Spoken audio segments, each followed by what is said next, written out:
Hello, ladies, gentlemen, boys, girls, innies, outers, and in-betweeners. My name's Dan, and welcome back to another PAP Reports, The Bad Bits. I might even keep that name, I'm not entirely sure yet. But don't forget, you can still help by throwing your suggestions in the comments. Today is Friday, August the 7th, 2020.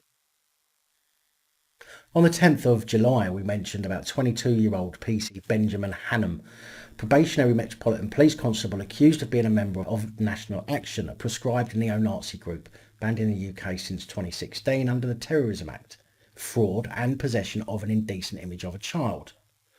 It's nice to see the Met doing their homework on new recruits before taking them on, rather than simply taking on any Tom, Dick and Harry to bolster the numbers. Well, since then it has now emerged that it wasn't just a single reference to fraud and it wasn't a single indecent image of a child. Rather, it now transpires to be 2 counts of fraud by false representation for allegedly failing to disclose his membership of the far-right organisation in his 2017 application and vetting forms. Along with the indecent image, he is now also accused of having a prohibited image of a child too.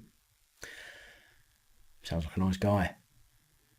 Hannum from Enfield appeared at Westminster Magistrates Court on Thursday, although gave no indication to his pleas. He was formally charged last month following an investigation by the Metropolitan Police's Counter-Terrorism Command and was suspended from duty. Well, at least he'll have had some time to spend with his friends being a dirty paedophile cunt then, won't he? Hannum was granted conditional bail ahead of the preliminary hearing at the Old Bailey on the 14th of August. The Metropolitan Police earlier announced that the case had been referred to the Independent Office for Police Conduct for all the good that that's going to do. On the 7th of July, former Labour MP and former Shadow Northern Ireland Minister from Whirlingworth, Suffolk, 59-year-old Eric Joyce appeared in a PAP report after he pleaded guilty to making an indecent photograph of a child. Although I don't believe he made it, and it wasn't a photograph. Anyway, Joyce was in possession of a 51-second video clip which depicted a number of children, some as young as 12 months old, including penetrative sex of the very young children.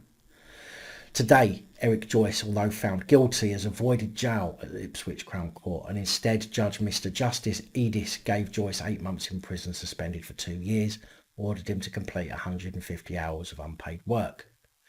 Judge Edis said during sentencing, "You have pleaded guilty to an offence which involves the possession of a Category A film of a little less than a minute's duration.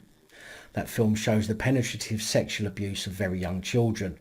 That these acts of abuse happened is because there are people like you who want to watch these films. If there was no market, those children wouldn't be subjected to these very serious offences." The court was told that Joyce claimed he accessed the video via an email which he says was a spam email. But the judge added, "You have sought help from people well able to provide it, and there's evidence before the court that this has had an effect on helping you reduce perhaps completely your impulsive behaviour, and that's happened over a significant period due to the delay in these proceedings." Joyce was immediately ordered to sign the sex offenders register after pleading guilty in July. Done well to get away with that then, hasn't he? Sick cunt. A 37-year-old Philip Barber, a police community support officer from Cheshire Police, was accused earlier this year of a sex attack on a woman in Nantwich on October 2018, along with 2 counts of misconduct in public office. It was alleged that he made unwarranted sexual advances towards a vulnerable female he came into contact with as part of his policing duties over a period of around 2 weeks during the same month. On the 18th of October 2018, Cheshire Police received a report from a member of the public regarding Barber's conduct, and he was arrested. He then resigned from Cheshire Police in December 2018. Following their investigation, the IOPC sent evidence to the Crown Prosecution Service, who made their decision to charge Barber in February this year. He pleaded guilty to 2 counts of misconduct in public office and was sentenced today, 7th of August, at Chester Crown Court to 8 months in prison. Not suspended. The IOPC investigation found that following a report of antisocial behaviour by one of the women in October 2018, Barber visited her home several times a week and attempted to kiss her on one occasion before he was asked to leave. He also sent photographs of himself and text messages of a sexual nature to her mobile phone. The woman complied with his visits in the belief that it was a working relationship and her complaint was being dealt with. During the investigation, the force provided an audit of the former PCSO's use of police systems, and that confirmed his contact with a second woman, who later disclosed that she had received communications of a sexual nature and had sex with him whilst he was on duty. Dirty little bastard.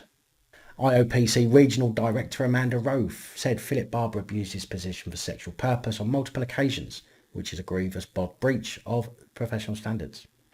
The evidence we gathered was so overwhelming that he pleaded guilty to his crimes, which fortunately spared his victims having to relive their experiences in open court. I would like to take this opportunity to thank them for assisting with this investigation. The vast majority of police officers and staff are hard-working and professional, blah, blah, blah, blah, blah, blah, blah, blah, blah, blah, blah, blah, blah. Same old bullshit. Lancashire Police Constable PC Oliver Norris has been dismissed after an IOPC investigation into allegations that he too has abused his position for a sexual purpose in relation to his contact with two women in 2016 and 2017.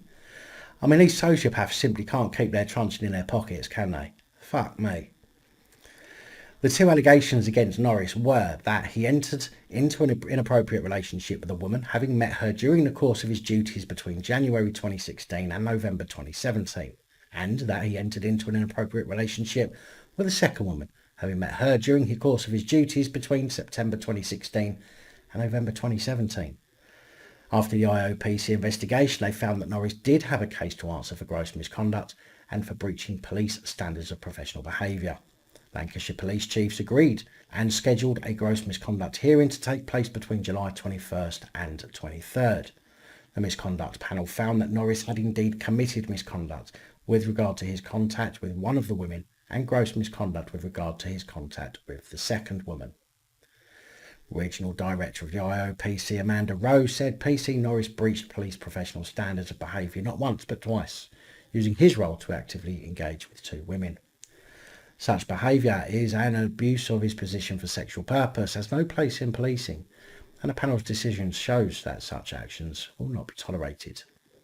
We are working hard to ensure police forces refer all allegations of abuse of position for sexual purpose to us, and we will continue to provide guidance and knowledge to help identify this abuse of trust as early as possible.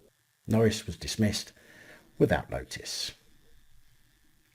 Big thank you to all of the supporters of the channel, whether you watch, like, subscribe, share, or whether you support through Patreon.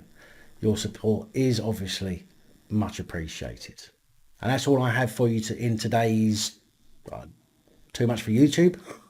Please like, share, comment and subscribe. Let me know your thoughts, as I know many of you will. And until next time, stay safe, look after each other, film the police, film other officials, and please have a fantastic weekend. Good night, all. Thank you for taking the time to watch this video.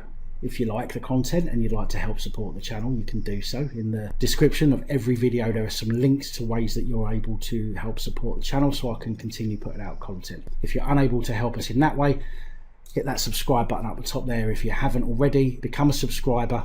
That is support enough. Share the videos, comment, like, it all helps. If you're looking for something else to watch, up top there is my latest video. Down the bottom there is a video that YouTube recommends for you.